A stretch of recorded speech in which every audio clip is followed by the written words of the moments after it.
Hello दोस्तों, Shiv education channel पर आपका स्वागत है। हम पढ़ रहे हैं राजस्थान का भूगोल और वो भी राजस्थान के सभी एग्जाम्स के लिए जिसमें भी ज्योग्राफी पूछी जाती है। इसके अंदर हमने राजस्थान की जो स्थिति और विस्तार थी वो देख लिया था, भौतिक प्रदेश देख लिया था, बालों का स्तूप है वो देख लिया था और आज हम पढ़ने वाले हैं अरावली पर्वतमाला। जी बिल्कुल, अरावली की जो चोटियां हैं वहां से क्वेश्चन आते हैं। अरावली के बारे में पूछा जाता है, इसके उपनाम में से पूछा जाता है, तो यहाँ से क्वेश्चन बनते हैं। तो क्वेश्चन बनते हैं तो हम ये चीजें सारी यहाँ पर क्लियर करने वाले हैं। इसी के साथ ही जिन्होंने अभी तक शेयर नहीं किया है वो अभी जाके शेयर कर दे और जिन्होंने सब्सक्राइब नहीं किया है वो अभी सब्सक्राइब कर दे। तो इसमें हम यहाँ देखने वाले हैं कि अरावली पर्वतमाला के बारे में। तो अरावली जो पर्वतमाला है इसमें देखते हैं कि इस अरावली पर्वतमाला के उपनाम क्या है, यानी इस अरावली पर्वतमाला को क्या क्या बोला जाता है। तो इसको विभिन्न क्षेत्रों के अंदर विभिन्न नामों के अंदर विभिन्न नाम है इसके, तो वो नाम कौन से हैं वो देखते हैं। तो देखिए, जो अरावली के उपनाम है, अरावली जो पर्वतमाला है उस पर्वतमाला के उपनाम यदि हम देखते हैं और प्रारंभ में जो प्राचीन हमारे ग्रंथ हैं उस प्राचीन ग्रंथ के अंदर अरावली पर्वतमाला को क्या कहा गया है? परिपत्र। क्या कहा गया अरावली पर्वतमाला को? अरावली पर्वतमाला को कहा गया परिपत्र। परिपत्र। तो यदि क्वेश्चन ये आता है कि अरावली पर्वतमाला का प्राचीन ग्रंथों में क्या कहा जाता था? परिपत्र कहा जाता था। क्या कहा जाता था? परिपत्र। उसके बाद आ जाता है कि इसका भौगोलिक भाषा में क्या नाम है? तो भौगोलिक के अंदर हम ऊंचा जो पर्वत होता है उसे सुमेर पर्वत यानी ऊंचाई पर स्थित है, मेरु पर्वत ये कहा जाता है। तो इसी के आधार पर इसको क्या कहा भौगोलिक भाषा में? मेरु यानी ऊंचाई पर स्थित जो पर्वत होता है वो। तो इसको भौगोलिक में क्या कहा गया है? भौगोलिक भाषा में इसे मेरु कहा गया। और बूंदी में क्या कहा गया? तो बूंदी में कहा आडावली। आडावली या आडावली क्या कहा गया? इसके अंदर बूंदी के अंदर कहा गया। अब इसका सिरोही में क्या नाम दिया गया? तो सिरोही में भी तो कुछ नाम दिया गया। तो देखिए, सिरोही के अंदर क्या है? आबू। क्या है? आबू पर्वत का है, सिरोही के अंदर है तो आबू। और वहां पर पानी अधिक है, पानी खूब है, देवी देवताओं का पवित्र स्थल है, काफी अच्छी जगह है। तो क्या खिलेंगे? गुलाब। क्या खिलेंगे? गुलाब। तो ऐसे याद रख सकते हो कि सिरोही है, आबू वहां पर स्थित है और वहां पर साधु सन्यासियों के मंदिर स्थित हैं, साधु सन्यासियों की तपोस्थली वहां पर स्थित है, इसलिए वहां पर क्या खिलते हैं? गुलाब के फूल खिलते हैं। और तो इस अरावली को इसके अंदर सिरोही के अंदर क्या कहा जाएगा? सिरोही के अंदर इसे कहा जाएगा आबू गुलाब। उसके बाद उदयपुर में आता है, तो उदयपुर में आता है आडावटा। आडावटा भी आता है, आडा वाला भी आता है। तो ये आता है आडावटा किसके अंदर? उदयपुर के अंदर। अब हमारे भारत में क्या बोलते थे? तो भारत में जो अरावली पर्वतमाला है इसको भारत में बोलते थे अल्पेशियन पर्वतमाला। क्यों बोलते थे? क्योंकि ये हमारी यूएसए की जो पर्वतमाला है अल्पेशियन उसके समान है, इसलिए भारत में इसे क्या कहा गया? भारत का अल्पेशियस पर्वत। क्या कहा गया? वहां यूएसए का था, यहाँ भारत का है, तो क्या कहा गया? भारत का अल्पेशियस।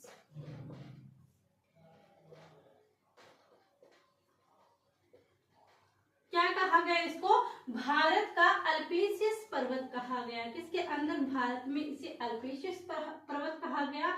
और ये यूएसए के अल्पेशिय पर्वत है उसके समान बताया गया। क्या?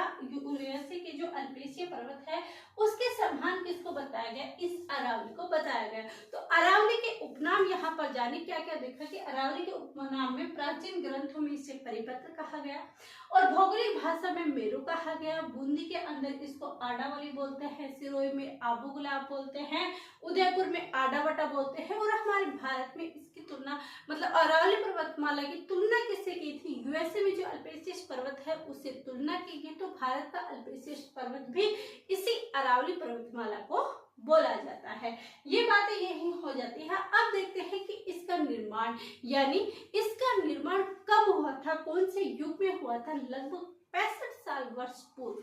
कितने? 65 वर्ष पूर्व एक युग था प्री कैम्ब्रियन युग। तो इसका जो निर्माण होता है वो प्री कैम्ब्रियन युग में होता है। कब होता है? कैम्ब्रियन युग में होता है। कब? लगभग कितना होता है इसका जो निर्माण होता है प्री कैम्ब्रियन युग में, जो कि लगभग कितना है 65 करोड़, कितना है 65 करोड़ वर्ष पहले की बात है। तो 65 करोड़ वर्ष पहले लगभग माना जाता है कि प्री कैम्ब्रियन युग के अंदर क्या हुआ था, हमारे इस अरावली पर्वतमाला का निर्माण हुआ था। और ये अरावली पर्वतमाला जो हमारी है ये भारतीय प्लेट और यूरेशिया प्लेट से अलग हुई थी। किससे? भारतीय प्लेट और यूरेशिया प्लेट से अलग हुई थी। कब? प्री कैम्ब्रियन युग के अंदर। ये बातें हो गई। अब आता है कि इसका जो स्वरूप है वो स्वरूप कैसे है। तो पहले तो इसका स्वरूप कैसा था, इसका वलयाकार था, वलयाकार। पहले तो क्या था, इसका स्वरूप वलयाकार था, यानी ऐसे इनके वलयाकार के अंदर ये थी। लेकिन यदि हम, ये पहले का है, यदि हम वर्तमान में देखें तो ये अवशिष्ट पर्वतमाला है। कैसी है? अवशिष्ट पर्वतमाला। कैसी है? अवशिष्ट पर्वतमाला है। कौन सी है? अवशिष्ट पर्वतमाला। इसका जो स्वरूप है पहले वलयाकार था और अब ये कैसा बच गया? अवशिष्ट बच गया, क्योंकि इसकी जो पहले ऊंचाई थी वो 27 से 28 मीटर थी, लेकिन अब इसकी मात्र 930 मीटर ऊंचाई रह गई है। तो ये बात यहाँ पर हो जाती है कि इसका जो स्वरूप है वो कैसा है? वलयाकार है। और वर्तमान में इसका क्या बचा है? इसका अवशिष्ट स्वरूप बचा है, क्योंकि 27 और 28 थी, अब 930 बचा है। तो मतलब कि बचा कुछ है, पहले तो और में इसकी क्या थी? ऊंचाई थी। अब इसके अंदर देखा जाता है कि ये हिस्सा किसका है? क्या हिस्सा का? गोंडवाना लैंड। किसका हिस्सा है? गोंडवाना लैंड का हिस्सा है। तो ये जो हिस्सा है वो किसका है? गोंडवाना लैंड का हिस्सा है। और यदि भारत में देखें तो भारत में किसका हिस्सा है? तो ये भारत में जो हो जाएगा वो हो जाएगा प्रायद्वीपीय पठार का। किसका हो जाएगा?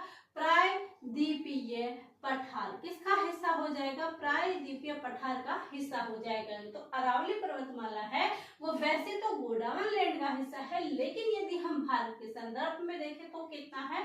प्रायद्वीपीय पठार का हिस्सा है। किसका है? प्रायद्वीपीय पठार का हिस्सा है। अब बात करते हैं कि इसकी ऊंचाई। तो यदि हम इसकी ऊंचाई पर बात करते हैं तो इसकी ऊंचाई कितनी है? 2700 से 2800 मीटर। कितनी है?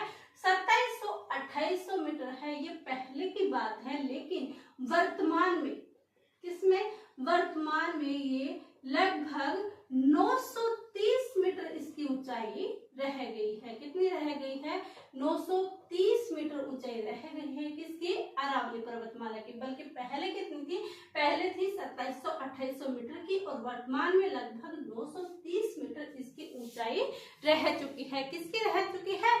अरावली पर्वतमाला की। पहले इसकी ऊंचाई अधिक थी, लेकिन अब इसका वास्तविक स्वरूप थी, पहले वलयाकार थी, अब अवशिष्ट स्वरूप बच चुका है। तो अब इसकी ऊंचाई भी कम हो रही है और धीरे धीरे इसकी ऊंचाई भी क्या हो रही है?